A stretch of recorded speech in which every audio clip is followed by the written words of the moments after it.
वज़ीर-ए-आज़म नरेंद्र मोदी ने video conferencing के जरिए मध्य प्रदेश के रीवा में बने 750 मेगावाट के शमसी तवानाई प्रोजेक्ट को आवाम को वक्फ करते हुए कहा, एशिया के सबसे बड़े पावर प्रोजेक्ट से न सिर्फ मध्य प्रदेश बल्कि दिल्ली मेट्रो को भी मिलेगी बिजली।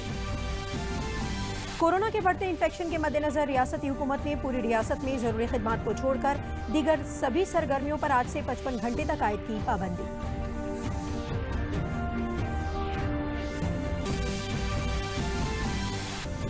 कानपुर मामले के कलीदी मुलजिम विकास दुबे के एनकाउंटर में हुई मौत। पुलिस ने अपने तहफ्फुज़ में चलाई गोली जिसमें विकास दुबे हुआ जख्मी और अस्पताल में दौरान इलाज उसकी हुई मौत।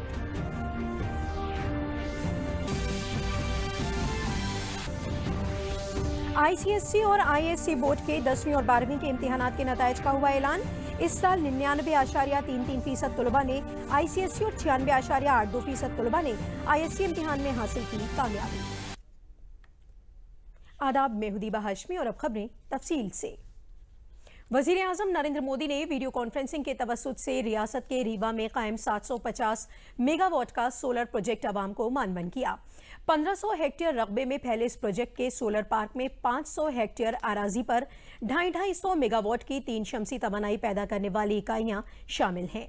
वीडियो कॉन्फ्रेंसिंग के तवस्सुत से हुए इस प्रोग्राम में मध्य प्रदेश के वजीर आला शिवराज सिंह चौहान, मरकजी वजीर तवानाई आर.के. सिंह, वजीर ज़राअत नरेंद्र सिंह तोमर समेत दीगर वज़रा मौजूद थे। इस मौके पर वज़ीर-ए-आज़म नरेंद्र मोदी ने कहा कि एशिया के सबसे बड़े सोलर पावर प्रोजेक्ट से मध्य प्रदेश को तो बिजली मिलेगी ही, साथ ही दिल्ली मेट्रो को भी यहां पैदा होने वाली बिजली दस्तयाब होगी। पीएम मोदी ने कहा कि शमसी तवानाई 21वीं सदी की तवानाई की जरूरतों का जरिया बनेगी क्योंकि ये श्योर, प्योर और सिक्योर है। जब तैयार हो जाएंगे तो मध्य प्रदेश निश्चित रूप से सस्ती और साफ सुथरी बिजली का हब बन जाएगा। इसका सबसे अधिक लाभ मध्य प्रदेश के गरीब, मध्यम वर्ग के परिवारों को होगा, किसानों को होगा, हमारे आदिवासी भाइयों बहनों को होगा। सौर ऊर्जा आज की नहीं बल्कि 21वीं सदी की ऊर्जा जरूरतों का एक बड़ा माध्यम होने वाला है, क्योंकि सौर ऊर्जा श्योर है, प्योर है और सिक्योर है। कोरोना वायरस के बढ़ते खतरे के मद्देनजर रियासती हुकूमत ने पूरी रियासत में जरूरी खिदमात को छोड़कर दीगर सभी सरगर्मियों पर आज से 55 घंटों के लिए पाबंदी आयद कर दी है। ये पाबंदी आज रात 10 बजे से शुरू होकर 13 जुलाई की सुबह 5 बजे तक रहेगी।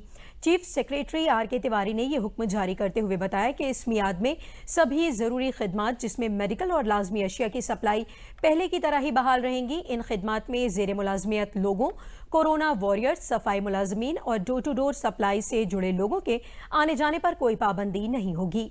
हुक्मनामे में यह भी कहा गया है कि इस मुद्दत के दौरान सभी दफातर, शहरी और देही हाट, बाजार, गल्ला मंडी और दीगर सभी कारोबारी इदारे बंद रहेंगे।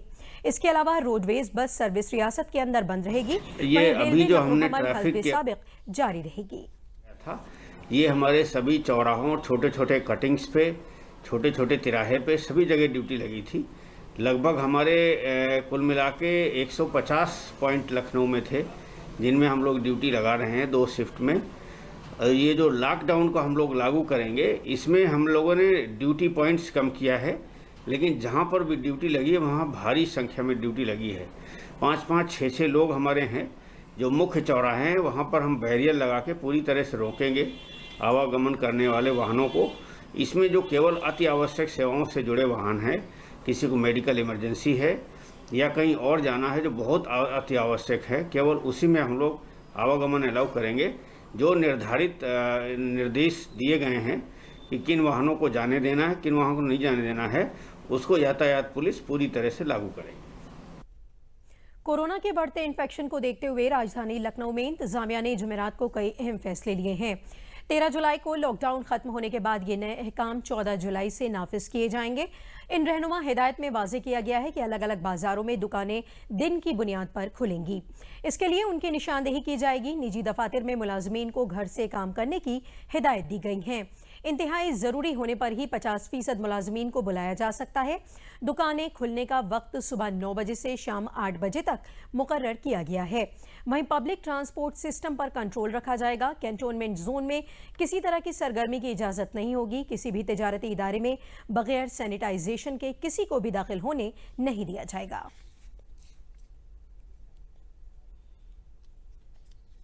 कानपुर वारदात का कलीदी मुलजिम विकास दुबे एनकाउंटर में मारा गया है। पुलिस के मुताबिक स्पेशल टास्क फोर्स विकास को उज्जैन से सड़क के रास्ते कानपुर ले जा रही थी, लेकिन भवती के पास गाड़ी पलट गई, जिसका फायदा उठाकर विकास दुबे पुलिस की पिस्टल छीनकर भागने की कोशिश करने लगा। पुलिस ने उसका पीछा करके खुद सुपुर्दगी करने को कहा, लेकिन वो नहीं माना और पुलिस टीम पर फायरिंग करने लगा। जवाब में पुलिस ने भी अपना बचाव करते हुए गोली चलाई, जिसमें विकास दुबे जख्मी हो गया और दौरान इलाज अस्पताल में उसकी मौत हो गई। विकास दुबे की लाश का कोविड-19 टेस्ट किया जाएगा, उसके बाद ही पोस्टमार्टम होगा। विकास दुबे को कल सुबह उज्जैन से गिरफ्तार किया गया था। फिलहाल जाए वकूअ पर फॉरेंसिक एक्सपर्ट्स की टीम मौजूद है, जो पूरे मामले की जांच कर रही है।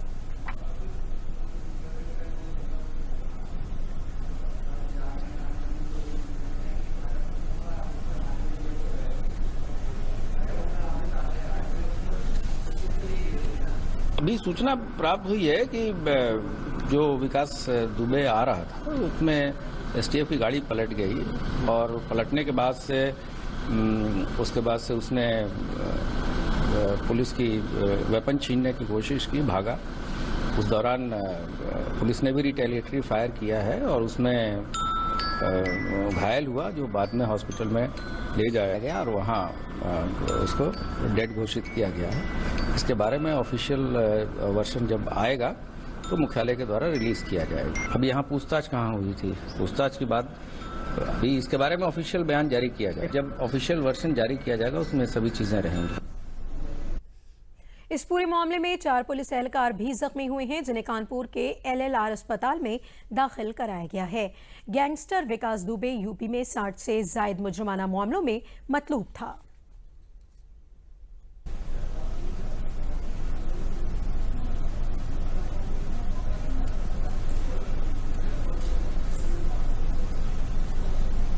तीन हमारे पास एक्सीडेंटल आए हैं, रमाकांत, पंकज और प्रदीप। तीनों का 2 का भी हम सीटी करवा रहे हैं। मल्टीपल इंजरी है, लेकिन ऐसा नहीं, खतरे से बाहर है और वाइटल मेंटेन कर रहे हैं। वाइटल उनका बीपी डाउन था। अभी डॉक्टर ने जो ट्रीटमेंट दिया मैंने देख लिया है। देखने के बाद हम उनको वाइटल मेंटेन कर। अभी सीटी जरूर थी तो मैं सीटी ले करवाया 2 को। गोली किसको लगी? 2 को है, 2 को। पुलिस वालों को गोली लगी है। एक ये है आर्म में, यहाँ से निकली, और एक के पैर में है। उनकी स्थिति कैसी? वो दोनों ठीक है, स्टेबल है। एक हाथ में लगी है, छर्रा लगा है। गोली मार के निकली, जैसा डॉक्टर ने बताया। अभी जो एमएलसी किया उन्होंने बताया कि सर रगड़ के निकली गोली यहाँ से।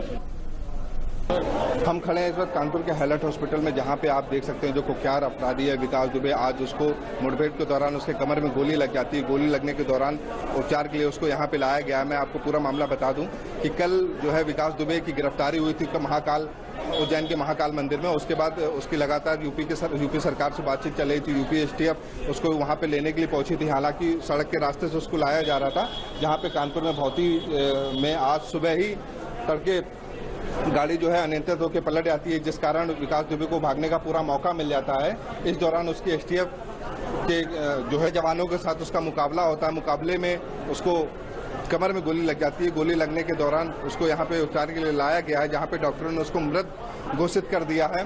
साथ में ही जो एक इंस्पेक्टर और 3 कांस्टेबल भी बुरी तरह से घायल हुए हैं, गंभीर रूप से घायल है, उनका भी यहीं पे इलाज चल रहा है। हालांकि यहाँ पे जो है हमने जो पुलिस के आला अधिकारी उनसे बात करने की कोशिश करी है, वो लगातार ही कैमरे से बचने की कोशिश कर रहे हैं। Devesh Singh, DD news, Kanpur.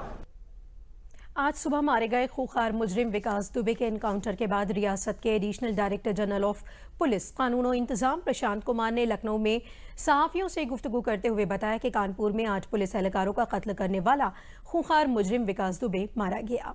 उसे गुज़िश्ता रोज उज्जैन पुलिस ने गिरफ्तार किया था और वहां से उसे कानपुर लाया जा रहा था। उन्होंने बताया कि बीच रास्ते में एक सड़क हादसे में गाड़ी पलट गई, जिसका फायदा उठाते हुए विकास दुबे ने भागने की कोशिश की और पुलिस पर फायरिंग करने लगा। पुलिस ने फायरिंग का जवाब देते हुए कार्रवाई की, जिसमें विकास जख्मी हो गया। उन्होंने बताया कि अस्पताल में दौरान इलाज उसकी मौत हो गई। एडीजी एलओ ने बताया कि उसके गैंग के 12 लोग अब भी फरार हैं, जिनकी तलाश की जा रही है। कानपुर नगर भौती के पास प्रातः लगभग 6:30 बजे पुलिस का उक्त वाहन दुर्घटनाग्रस्त होकर पलट गया, जिससे उसमें बैठे अभियुक्त वो पुलिस जन घायल हो गए। इस दौरान अभियुक्त विकास दुबे उपरोक्त ने घायल पुलिसकर्मी की पिस्टल छीनकर भागने की कोशिश की। पुलिस टीम द्वारा पीछा कर उसे घेर कर आत्मसमर्पण करने हेतु कहा गया, किंतु वो नहीं माना और पुलिस टीम पर जान से मारने की नीयत से फायर करने लगा। पुलिस द्वारा आत्मरक्षार्थ जवाबी कार्रवाई की गई, जिसमें वो घायल हो गया, जिसे तत्काल ही इलाज हेतु अस्पताल ले जाया गया, जहां इलाज के दौरान अभियुक्त विकास दुबे की मृत्यु हो गई। उस घटना में 4 पुलिसकर्मी घायल हुए हैं। इसके अतिरिक्त एसटीएफ के 2 कर्मी घायल हैं। उक्त अभियोग में कुल 21 अभियुक्त नामजद थे तथा 60 से 70 अन्य अभियुक्त थे। उनमें से 3 को गिरफ्तार किया जा चुका है, 6 अभियुक्त मारे जा चुके हैं तथा 120B के अंतर्गत 7 लोग जेल भेजे जा चुके हैं। अभी इस केस में जो वांछित अभियुक्त हैं उनकी संख्या 12 है, जिन पे विभिन्न स्तर का इनाम घोषित है। राजधानी लखनऊ पुलिस के जुनूबी जोन में जराइम और जराइम पेशा नासिर पर कदगन लगाने के लिए आवाम के ताउन से हसास और अहम मकामात पर सीसीटीवी कैमरे लगाए जाएंगे। Additional deputy commissioner of police traffic Suresh Chandra Rawat ने बताया कि कमिश्नरेट के जुनूबी जोन में 6 police station Nagram, Mohanlalganj, Gosaiganj, Sushant golf city, Para और काकोरी में छोटी गलियों, तिराहों और चौराहों का सर्वे करा के 1240 लोकेशन पर 5000 सीसीटीवी कैमरे आवाम के ताउन से अगस्त के महीने तक लगाने जाने का हदफ मुकर्रर किया गया है। जिन जगहों पर मुजरिमाना वारदात हो सकती हैं या मुजरिम भाग सकते हैं, उन सभी रास्तों को कवर करने के लिए खुसूसी मुहिम शुरू की गई है। सभी चौकी इंचार्जों से कहा गया है कि वो आवाम के साथ तालमेल बनाकर घरों में कैमरे लगवाएं, जिससे घर में महफूज रहें और सड़क की तरफ नस्ब 2 कैमरों से गाड़ियां और लोग स्कैन हो सकें। लखनऊ कमिश्नरेट का दक्षिणी जोन है, जिसमें 6 पुलिस स्टेशन आते हैं, जिसमें गोसाईगंज, मोहनलालगंज, नगराम, सुशांत गोल्फ सिटी, काकोरी और पारा। इनमें हम लोगों ने सर्वे कराया है, जिसमें छोटी छोटी गलियां और छोटे छोटे तिराहे, चौराहे सभी कवर हैं। वो करीब 1240 लोकेशन हैं जिनसे अपराध वहां पर हो सकता है या अपराधी उन रास्तों से भाग सकते हैं। उन सभी रास्तों को कवर करने के लिए हमने एक मुहिम चलाई है। इसमें हमने अभी अपनी सभी चौकी इंचार्ज से कहा है कि ये जनता के जो संभ्रांत व्यक्ति हैं उनसे समन्वय स्थापित करें और उनसे अनुरोध करें कि वो अपने घरों पर कैमरा लगा लें, तो उनके घर भी सुरक्षित रहेंगे। और 2 कैमरे जो होंगे उनका फोकस सड़क की तरफ होना है, जिसमें सड़क पर आने और जाने वाले जो वाहन हैं, जो व्यक्ति हैं, उनके उसमें स्कैनिंग हो सके। तो ये व्यवस्था हम लोग कर रहे हैं। इसमें 1240 लोकेशन में लगभग 5000 कैमरे लगाए जाने का लक्ष्य है। पूरे अगस्त मास तक का हमने लक्ष्य निर्धारित किया है। और अभी हमारी जो लोग हैं वो गाँव में जा कर के और कस्बों और छोटे चौराहों पर जा कर के लोगों से चौपाल में उनसे बात कर रहे हैं, उनको इसके जो लाभ हैं उसके बारे में बता रहे हैं। लोग काफ़ी जागरूक हो रहे हैं। हम देख रहे हैं प्रतिदिन कम से कम 10-12 जगह से कॉल आ रही है कि लोग स्वयं ही कैमरे लगवा रहे हैं। सुरेश चंद्र रावत जी का निर्णय ये कैमरा लगाने वाला हुआ है, ये बहुत ही अच्छा काम होगा जनता की हित में। और यहाँ पे जो क्राइम जो है, जराइम जो भी है, उससे पुलिस को बहुत सहायता मिलेगी। कैमरे लगने का निर्णय जनता को, हर आदमी को सहयोग करना चाहिए। ये हमारा कॉम्प्लेक्स है, हमारे कैमरे लगे हुए हैं, कुछ और हम कैमरे फ्रंट पे लगा रहे हैं, जिससे पुलिस को हर तरीके की मदद मिलेगी। और इससे हम बहुत खुश हैं कि ये जो निर्णय है और जनता को भी इसमें सहयोग करना चाहिए और हर मार्केट कॉम्प्लेक्स वालों के लिए को अपने अपने बिल्डिंगों में कैमरे लगाना चाहिए। इससे जनता की हित में बहुत अच्छा कार्य होगा। अभी ये जो प्रशासन द्वारा एसपी जी के द्वारा जो कैमरे लगाने की वो की गई है, इससे ये बहुत अच्छा निर्णय है और इससे अपराधों पर अंकुश लगेगा। और उसमें उन्होंने जो आम जनता से सहयोग की अपील की है, उसमें हम लोग हर तरह से सहयोग करेंगे और ये बहुत अच्छा निर्णय है। इससे अपराधों में कमी आएगी, यातायात व्यवस्था के संचालन में या दुर्घटना हो जाती है तो उसमें ये बहुत फ़ायदे का काम करेगी और जैसा भी सहयोग हमसे मांगा जाएगा हम लोग देने को तैयार हैं। रियासत के वजीर तवानाई श्रीकांत शर्मा ने लाइन लॉस कम करने के लिए ग्राम प्रधान अराकीन असेंबली और अराकीन पार्लियामेंट को खत लिखकर अपील की है कि वो अवामी नुमाइंदे होने के नाते लाइन लॉस कम करने में महकमे की मदद करें। लाइन लॉस 15% से कम होने पर मुतल्लिका फीडरों से 24 घंटे बिजली फराहम कराई जाएगी। साथ ही गाँव के खस्ता हाल बिजली के तारों को भी बदला जाएगा। वजीर तवानाई ने अपने खत में अवामी नुमाइंदों से कहा कि रियासती हुकूमत बिजली सारिफिन को बेहतर खिदमात मुहैया कराने के अहद की पाबंद है। उन्होंने अराकीन पार्लियामेंट और अराकीन असेंबली से अपील की है कि वो इसके लिए 10-10 बिजली फीडरों को गोद लें। उन्होंने किसान आसान किस्त स्कीम और आसान किस्त स्कीम में सार्फिन को दी जाने वाली सहूलत के बारे में भी खत के जरिए मालूमात फराहम की है।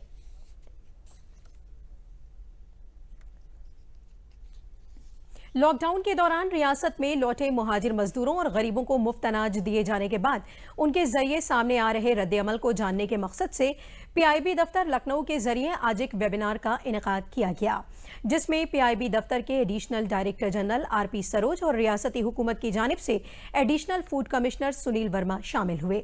वेबिनार में मरकजी हुकूमत के जरिए चलाई जा रही कौमी फूड सिक्योरिटी स्कीम, वजीर आजम गरीब बहबूद स्कीम के साथ खुद कफील भारत स्कीम के बारे में पूरी रियासत के मुख्तलिफ नुमाइंदों ने अपना मौक़िफ़ रखा।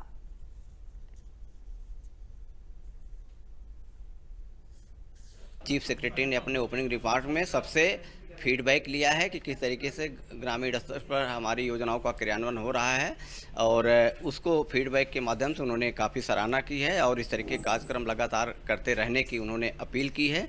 और हम आभार व्यक्त करते हैं उत्तर प्रदेश सरकार का, जिन्होंने अपने फूड कमिश्नर सुनील वर्मा जी को यहाँ भेजा था, जिसकी वजह से उन्होंने पूरी डिटेल्ड उत्तर प्रदेश में किस तरीके से राशन वितरण किया जा रहा है उसकी जानकारी दी है। प्रेस इन्फॉर्मेशन ब्यूरो द्वारा जो प्रधानमंत्री गरीब कल्याण अन्न योजना है, माननीय प्रधानमंत्री जी के महत्वाकांक्षी योजना, उसके तहत जो राशन वितरण हुआ है और उसका जो इम्पैक्ट फील्ड पे पड़ा है और फील्ड से जो फीडबैक आ रहे हैं उनके संबंध में एक वेबिनार आयोजित किया गया था। इसका उद्देश्य ये था कि हमारा जो राशन वितरण हुआ है उत्तर प्रदेश में तीनों योजनाओं के तहत, जो एनएफएसए योजना है राष्ट्रीय खाद्य सुरक्षा, इसके अलावा प्रधानमंत्री गरीब कल्याण अन्न योजना है और तीसरी जो है आत्मनिर्भर भारत के तहत जो वितरण हुआ है प्रवासी मजदूरों को, प्रवासी वर्ग को, उसमें जो वितरण हुआ है करीब 44,68,000 लाख मीट्रिक टन का वितरण हुआ है राशन का, जो जिसमें 66% हमारा निःशुल्क वितरण भी रहा है। उसका फील्ड में क्या इम्पैक्ट पड़ा, जनता को कितनी राहत मिली और जनता का उसके बारे में क्या विचार है, उसके संबंध में फीडबैक देने हेतु और सूचना देने हेतु ये वेबिनार का आयोजन किया गया था। इस मौके पर लखनऊ दूरदर्शन के जरिए भी आज एक वेबिनार का इनेकाद किया गया। रियासत के 31 इजला में वजीर आजम गरीब बहबूद स्कीम नाफिज की गई है। वेबिनार में इन इजला के दूरदर्शन और आकाशवाणी के जिला नुमाइंदों के साथ दूरदर्शन मरकज लखनऊ के न्यूज शोबे की deputy director Yasmeen Farooqui, assistant director news Rajeev Kumar Chaturvedi और मुख्तलिफ मौजूआत के माहिरीन ने शिरकत की। लखनऊ दूरदर्शन न्यूज के incharge additional director general RP Saroj ने वेबिनार से खिताब करते हुए नुमाइंदों को वजीर आजम गरीब बहबूद रोजगार स्कीमों के साथ मरकजी हुकूमत की दीगर फ्लैगशिप स्कीमों पर ज्यादा से ज्यादा स्टोरीज करने को कहा। तो इन तीन योजनाओं पर स्टोरी जो है, अभी आप लोग जो सप्लाई भेज रहे हो केवल मनरेगा की आ रही है, लेकिन मेरा कहना है कि अभी जो अनाउंसमेंट हुआ है उसमें 31 जिलों में 25 काम हैं जो जोड़े गए हैं मनरेगा के अलावा, और 12 मंत्रालय उसमें लगे हुए हैं काम करने में। अब जो है इन तीन पर स्टोरी आपको देना है और हम लोग पूरा जो है जब तक ये आपका ये चलेगा, कोविड और प्रधानमंत्री की योजना नवंबर तक लागू रहेगी, तो आप लोग जो है सारे पहलुओं पर स्टोरी भेजें, एक पहलू पे नहीं। उत्तर प्रदेश पुलिस में सब इंस्पेक्टर और मिनिस्ट्रियल स्टाफ के तकरीबन 7,400 ओहदों पर तकर्रुरी का अमल शुरू होने वाला है। इसमें सब इंस्पेक्टर के ओहदों की तादाद तकरीबन 6,000 होगी। इन भर्तियों के लिए उत्तर प्रदेश पुलिस भर्ती और प्रमोशन बोर्ड के जरिए आइंदा हफ्ते इश्तेहार जारी किया जाएगा। रियासत की योगी हुकूमत के मियादिकार के दौरान पुलिस महकमे में 2017 से लेकर अब तक 1,37,253 ओहदों पर तकर्रुरी की जा चुकी है। कोरोना के खिलाफ जंग में हिफाजती दीवार बन चुका आरोग्य सेतु ऐप 14 करोड़ से भी ज्यादा डाउनलोड हो चुका है। इसके साथ ही ये दुनिया के उन ऐप के जुमरे में शामिल हो गया है जिसे इतने कम वक्त में इतना ज्यादा डाउनलोड किया गया है। हाल ही में जोड़े गए आरोग्य सेतु ऐप के नए सिक्योरिटी फीचर के जरिए आपको अब अपने ब्लूटूथ कॉन्टैक्ट के हेल्थ स्टेटस की मालूमात भी मिलती है, जिसकी बुनियाद पर आप खुद भी अपना रिस्क असेसमेंट कर सकते हैं। नई सहूलत के जरिए आरोग्य सेतु ऐप तारीख, वक्त और लोकेशन के साथ ये भी बताता है कि आप कोविड-19 पॉजिटिव मरीज के राब्ते में कितनी मर्तबा और कितनी देर तक रहे।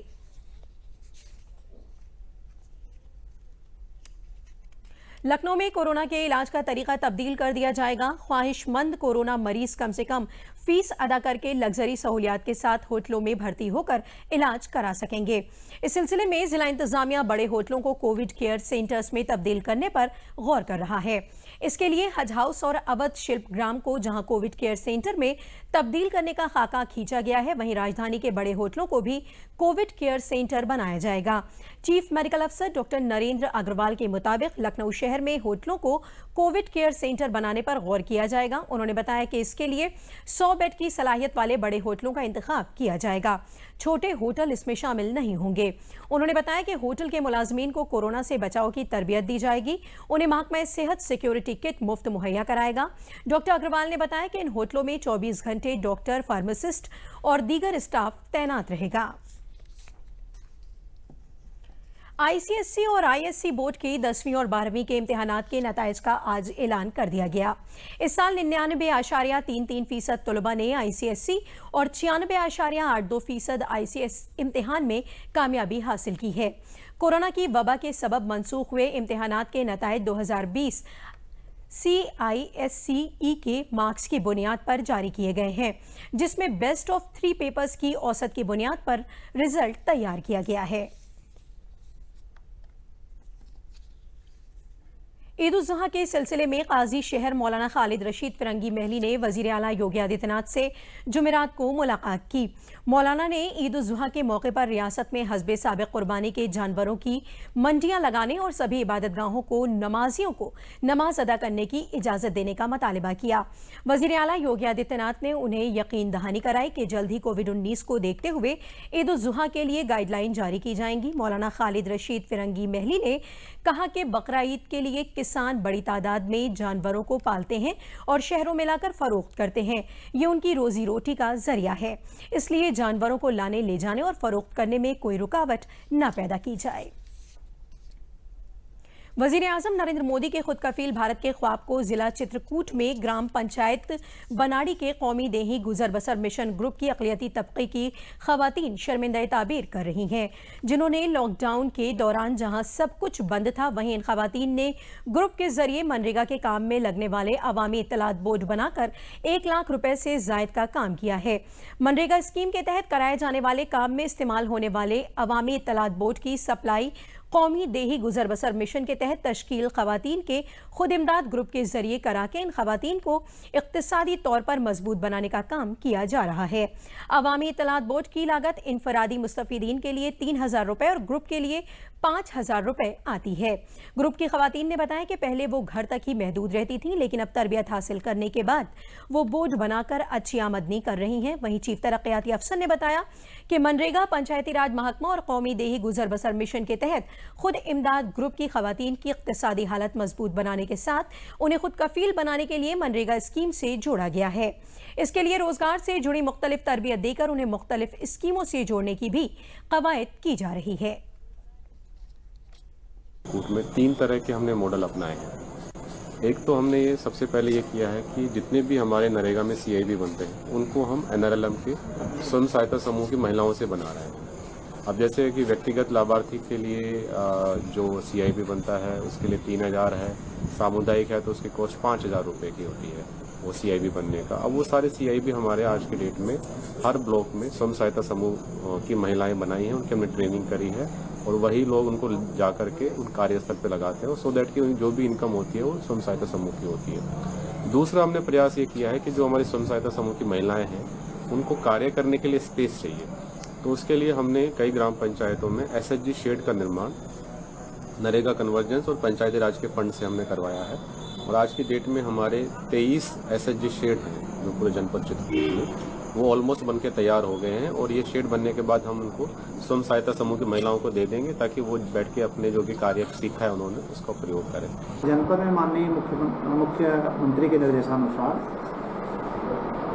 हम लोग मनरेगा और NRLM और साथ साथ पंचायती राज विभाग के आपसी अभिसरण से जनपद में कई प्रकार के कार्य संपादित कर रहे हैं, जिसमें से मुख्य रूप से जितने हमारे मनरेगा के अंतर्गत कार्य कराए जा रहे हैं उन पे जो CIB लगता है, जन सूचना पत्र, सिटीजन इंफॉर्मेशन बोर्ड, वो सभी हमारे समूह के दीदियों के द्वारा निर्मित किए जा रहे हैं और निर्मित करके बाकायदे उन पर पेंटिंग करके कार्यस्थल पर उनको स्थापित किया जा रहा है। अभी तक जनपद में 3,000 से अधिक CIB का निर्माण हमारे समूह की दीदियों के द्वारा किया जा चुका है और उनमें से 1900 से अधिक CIB बोर्ड कार्यस्थलों पर स्थापित भी किए जा चुके हैं। सब लोग मिलकर लॉकडाउन में पूरा सहयोग किए, इससे हमारा समय भी बचत हो रहा था, आर्थिक समय भी अच्छे से हुआ और लॉकडाउन में बोर्ड बना रहे हैं, उससे भी हमारी आर्थिक व्यवस्था भी सही चल रही थी।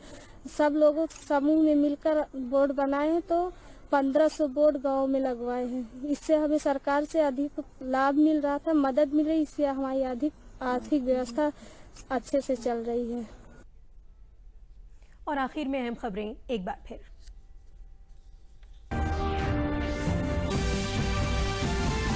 वज़ीर-ए-आज़म नरेंद्र मोदी ने वीडियो कॉन्फ्रेंसिंग के जरिए मध्य प्रदेश के रीवा में बने 750 मेगावाट के शमसी तवानाई प्रोजेक्ट को आवाम को वक्फ करते हुए कहा, एशिया के सबसे बड़े पावर प्रोजेक्ट से न सिर्फ मध्य प्रदेश बल्कि दिल्ली मेट्रो को भी मिलेगी बिजली। कोरोना के बढ़ते इन्फेक्शन के मद्देनजर रियासती हुकूमत ने पूरी रियासत में जरूरी खिदमात को छोड़कर दीगर सभी सरगर्मियों पर आज से 55 घंटे तक आयद की पाबंदी।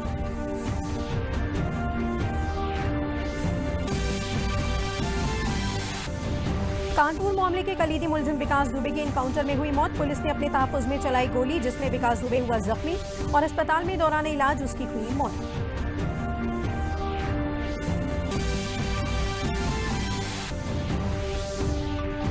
ICSE और ISC बोर्ड के 10वीं और 12वीं के इम्तिहानात के नताइज का हुआ ऐलान। इस साल 99.33% तलबा ने ICSE और 96.82% तलबा ने ISC इम्तिहान में हासिल की कामयाबी।